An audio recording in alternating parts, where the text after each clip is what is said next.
સ્વાધ્યાય 6.5 દાખલા નંબર 20 આપણે પહોંચ્યા હતા. રકમ સમજી લઈએ કે લંબવૃત્તીય નળાકારનું પૃષ્ઠફળ અચળ હોય.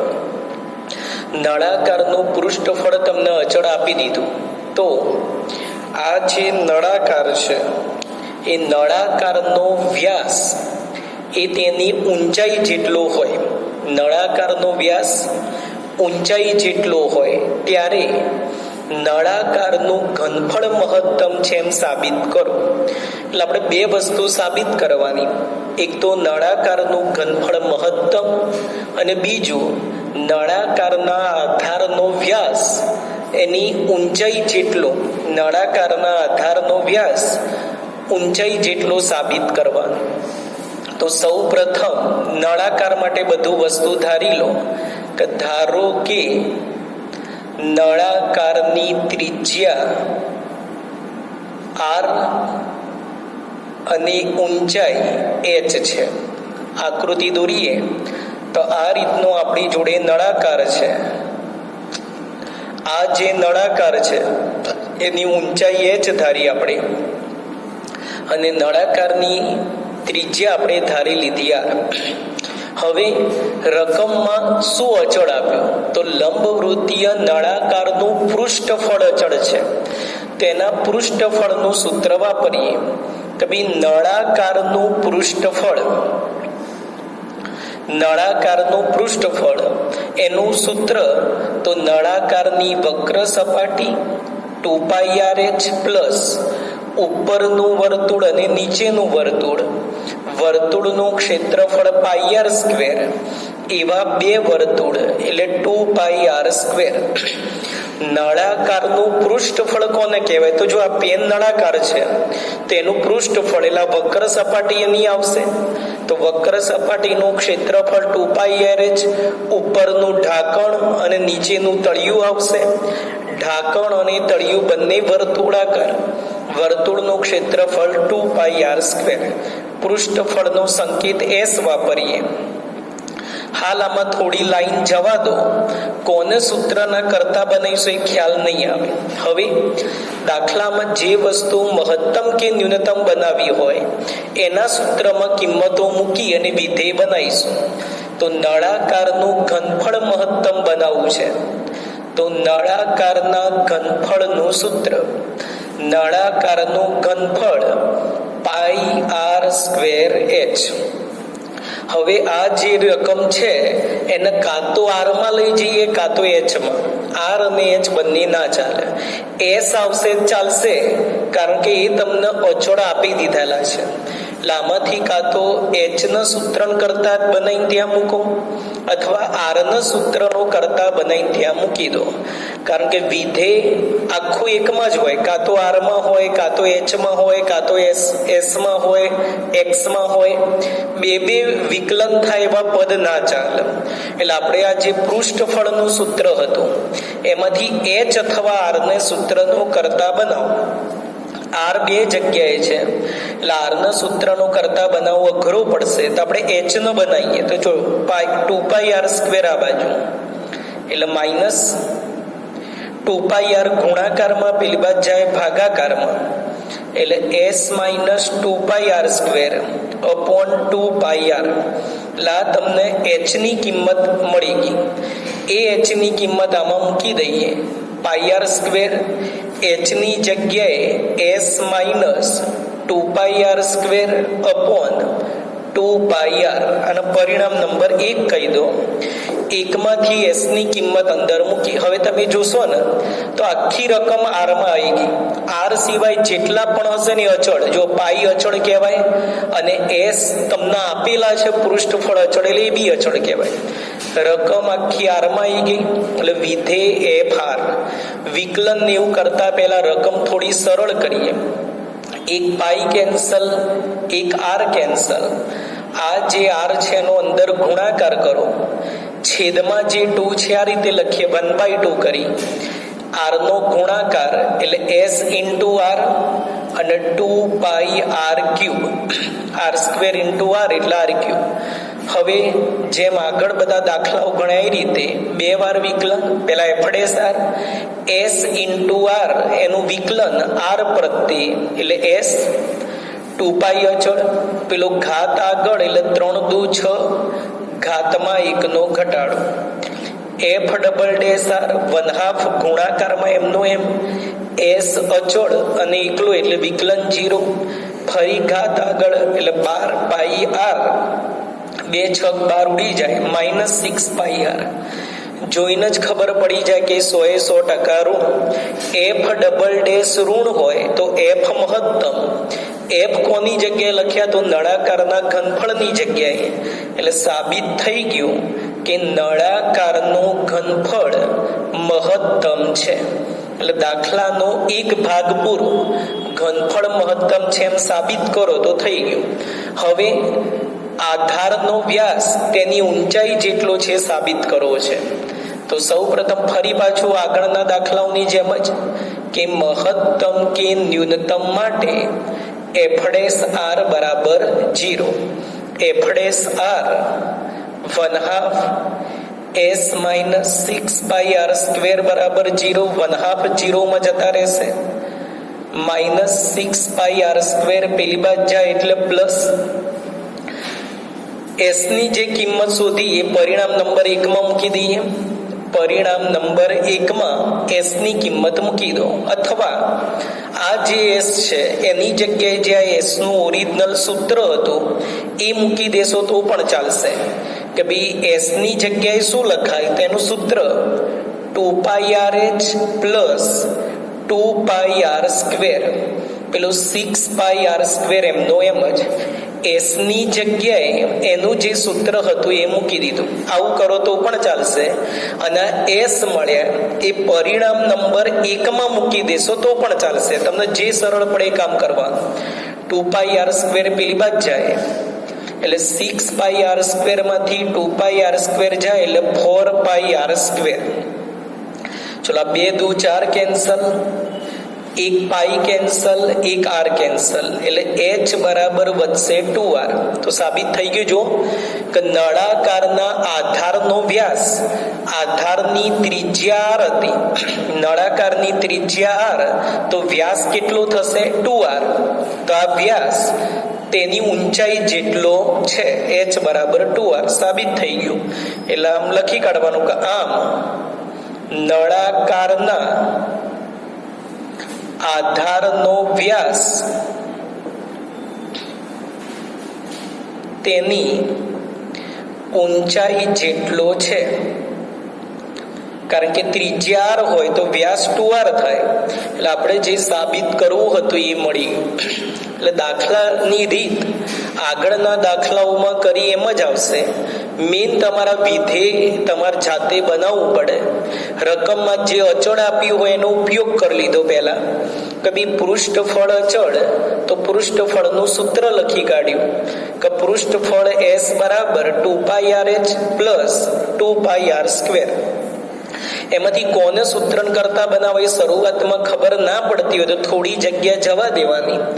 જે વસ્તુ મહત્તમ કે ન્યૂનતમ બનાવી છે એનું સૂત્ર લખ્યું. તો નળાકારના ઘનફળનું સૂત્ર પાઈ આર સ્ક્વેર એચ. રકમ કાં તો આરમાં લઈ જાઓ કાં તો એચમાં. તો એસ નું સૂત્ર હતું એમાંથી એચ અથવા આર ની સૂત્રનો કરતા બનાવો.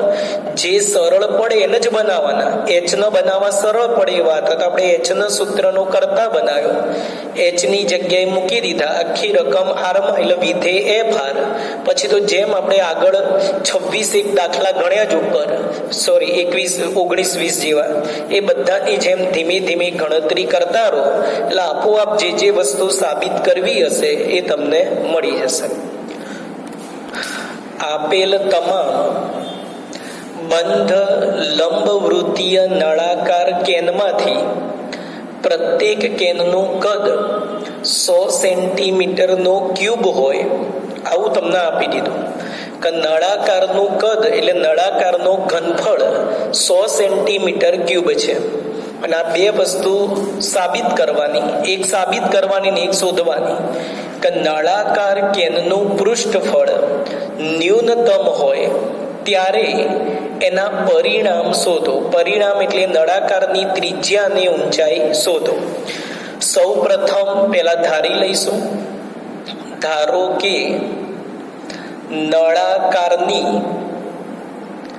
ત્રિજ્યા r અને ઊંચાઈ h છે. ત્રિજ્યા r અને ઊંચાઈ h છે. આકૃતિ દોરીએ સમજવા પૂરતી કે એની જરૂર પડશે આપણે આગળ. ચલો, શું અચળ આપેલું છે? તો કદ આપી દીધું. કદ એટલે નળાકારનું ઘનફળ પાઈ r સ્ક્વેર h. એ ઘનફળ આપી દીધું તમને 100. ચલો, આમાં થોડી જગ્યા જવા દો. આમાંથી કોઈકના સૂત્રનું કરતા બનાવીને આગળ આપણે કિંમતો મૂકીશું. હવે રકમમાં જે વસ્તુ મહત્તમ કે ન્યૂનતમ બનાવી હોય એના સૂત્ર પરથી વિધેય બનાવીશું. નળાકાર જે કેન છે એનું પૃષ્ઠફળ ન્યૂનતમ બનાવવું છે. તો નળાકાર કેનનું પૃષ્ઠફળ, નળાકાર કેનનું પૃષ્ઠફળ એનું સૂત્ર હોય તો નળાકારની વક્ર સપાટી 2πrh અને ઉપર નીચે વર્તુળ, એવા બે વર્તુળ એટલે 2πr². ફરી જો આમાં r અને h બંને છે એટલે કાં તો રકમ r માં લઈ જાઓ કાં તો h માં. એટલે આમાંથી r અથવા h ના સૂત્રનો કરતા બનાવીને એમાં મૂકીએ તો આગળ કીધું એમ જ h વાળી વસ્તુ સરળ પડશે. તો આમાંથી h ના સૂત્ર કરતા બનાવીએ તો πr² ભાગાકારમાં આ તમને જે h મળ્યો એ h ની કિંમત હવે આમાં મૂકી દો પૃષ્ઠફળના સૂત્રમાં. 2πr h ની જગ્યાએ 100/πr² અને આ 2πr² ઉપર નીચે પાઈ અને એક r કેન્સલ, રકમ r માં મળી ગઈ એટલે એને કહી શકાય વિધેય fr. થોડું વિસ્તરણ કરીએ તો ઉપર વધ્યા 100 × 2 એટલે 200 છેદમાં r અને 2πr². આખી રકમ તમને r માં મળી ગઈ. હવે જેમ આગળ દાખલા ગણતા હતા એ રીતે દાખલા ગણીશું. પેલા f'(r) તો આનું વિકલન 200 અચળ, 1/r નું વિકલન -1/r², 2π અચળ, r² નું વિકલન તો ઘાત આગળ એટલે 2 × 2 4, ઘાતમાં 1 નો ઘટાડો. f'(r) ફરી -200 અચળ, 1/r² નું વિકલન -2/r³. તો એ ડાયરેક્ટ ખબર ના પડતી હોય તો નીચે r² છે, ઉપર જે r ની -2 ઘાત, એનું વિકલન ઘાત આગળ ઘાતમાં 1 નો ઘટાડો એટલે એને કહેવાય -2/r³. એટલે -2/r³. 4π અચળ, r નું r પ્રત્યે વિકલન થઈ જશે 1 એટલે f'(r) મળી ગયા 200 × 2 400 r³ અને 4π. આમાં જોઈને જ ખબર પડી જશે કે 100% ધન જ. આ જે પદ છે 100% ધન. f'(ધન) તો f ન્યૂનતમ. f કોની જગ્યાએ લખ્યું તો નળાકાર કેનનું પૃષ્ઠફળ. તો એક વસ્તુ સાબિત થઈ ગઈ કે નળાકાર કેનનું પૃષ્ઠફળ અચળ છે, ન્યૂનતમ છે, એ સાબિત થઈ ગયું. હવે એની ઊંચાઈ અને ત્રિજ્યા શોધવા માટે મહત્તમ કે ન્યૂનતમ માટે f'(r) બરાબર 0. f'(r) જે આપણે શોધેલા છે એ f'(r) બરાબર 0 લઈએ. -200/r², 4πr બરાબર 0. -200 વાળું પદ પેલી બાદ જાય એટલે +200/r². r² અહીંયા 4π નીચે એટલે r³ બરાબર 200/4π. 50 × 4 200. ઘન કાઢવા માટે ઘનમૂળ એટલે 50/π એનું ઘનમૂળ. એટલે આ તમને નળાકારની ત્રિજ્યા મળી ગઈ.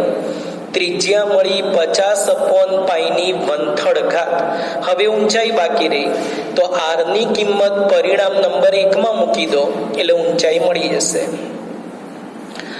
r ની કિંમત પરિણામ એકમાં મૂકતા તો પરિણામ એકમાં h બરાબર 100/πr², આનો વર્ગ એટલે 50/2/3 થશે અને નીચે પાઈની પણ 2/3 થઈ જશે. થોડો બુકનો જવાબ લાવવા માટે વિસ્તરણ કરીએ. 100 ની જગ્યાએ લખાય 50/2, બરાબર. બાકી જે પદ છે હાલ પૂરતા એમના એમ રહેવા દો, બરાબર. આ જે 2 છે આગળ, જો ભાગાકારમાં આધાર સરખો ઘાતની બાદબાકી, ઉપર 50/1, નીચે 50/2/3, 1 - 2/3, 3 લસા એટલે 1/3, એટલે ઉપર થશે 50/1/3. પછી આમે જુઓ, ભાગાકારમાં આધાર સરખો ઘાતની બાદબાકી, 1 ઘાત અને 2/3, તો 1 - 2/3 એટલે 1/3, એટલે ઊંચાઈ h મળી ગઈ 2 ગુણ્યા 50/π/1/3, બંનેની ઘાત ભેગી લખી એટલે આ તમને ઊંચાઈ પણ મળી ગઈ. આ બંનેને ધ્યાનથી જો તો એવું પણ કહેવાય કે જો 50/π/1/3 એની જગ્યાએ r લખાય એટલે ઊંચાઈ ત્રિજ્યા કરતા બમણી હશે, એવું પણ કદાચ પૂછી શકે તમને. અહીંયા તો ખાલી ઊંચાઈ અને ત્રિજ્યા શોધો એટલું જ કીધું હતું, એટલે દાખલો પૂર્ણ થઈ ગયો. પણ કદાચ એવું સાબિત કરવાનું કે નળાકારની ઊંચાઈ ત્રિજ્યા કરતા બમણી છે અથવા વ્યાસ જેટલી છે એમ સાબિત કરો, તો આ h એમનો એમ 2 એમનો એમ, આની જગ્યાએ લખાય r, h બરાબર 2r, એટલે સાબિત થઈ ગયું કે ઊંચાઈ ત્રિજ્યા કરતા બમણી છે અથવા ઊંચાઈ એના વ્યાસ જેટલી છે. પૂછ્યું નથી પણ પૂછી શકે ખરા. એટલે એકદમ સરળ દાખલો થયો, વિકલન ને બધું એકદમ સરળ, અને આગળ જે દાખલાઓ ગણ્યા એની એ જ રીત આવશે.